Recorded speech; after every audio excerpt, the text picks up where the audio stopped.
One of the things I tell young men, well, and young women as well, but the young men really need to hear this more, I think, is that you should be a monster. This is where we hold them! You know, because everyone says, well, you should be harmless, virtuous. You shouldn't do anyone any harm. You should sheath your competitive instinct. You shouldn't try to be too assertive. You want to take a back seat and all of that. It's like, no, you should be a monster.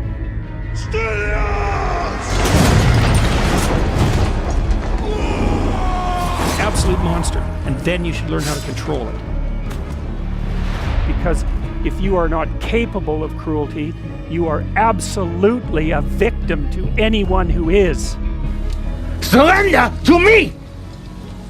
And so part of the reason that people go watch anti-heroes and villains is because there's a part of them crying out for the incorporation of the monster within them, which is what gives them strength of character and self-respect, because it's impossible to respect yourself until you grow teeth. And if you grow teeth, then you realize that you're somewhat dangerous, and then you might be more willing to demand that you treat yourself with respect and other people do the same thing. And so that doesn't mean that being cruel is better than not being cruel. What it means is that being able to be cruel and then not being cruel is better than not being able to be cruel. And you know, a lot of martial arts concentrate on exactly that as part of their philosophy of training. It's like, we're not training you to fight. We're training you to be peaceful and awake and avoid fights. And I guess the philosophy also is that if you're competent at fighting, that actually decreases the probability that you're going to have to fight, because when someone pushes you, you'll be able to respond with confidence, and with any luck, and this is certainly the case with bullies, with any luck, a reasonable show of confidence, which is very much equivalent to a show of dominance, is going to be enough to make the bully back off. And so the strength that you develop in your monstrousness is actually the best guarantee of peace.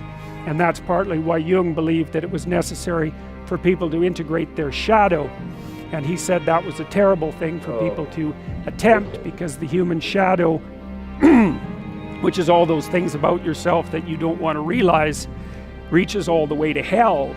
And what he meant by that was, it's through an analysis of your own shadow that you can come to understand why other people are capable, and you as well, of the sorts of terrible atrocities that characterized, let's say, the 20th century. And without that understanding, there's no possibility of bringing it under control.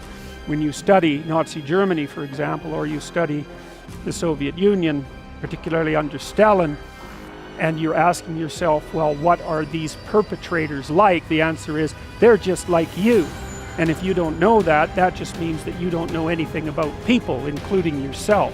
And then it also means that you have to discover why they're just like you. And believe me, that's no picnic. So that's enough to traumatize people, and that's partly why they don't do it. And it's also partly why the path to enlightenment and wisdom is seldom trod upon, because if it was all a matter of following your bliss and doing what made you happy, then everyone in the world would be a paragon of wisdom. But it's not that at all. It's a matter of facing the thing you least want to face.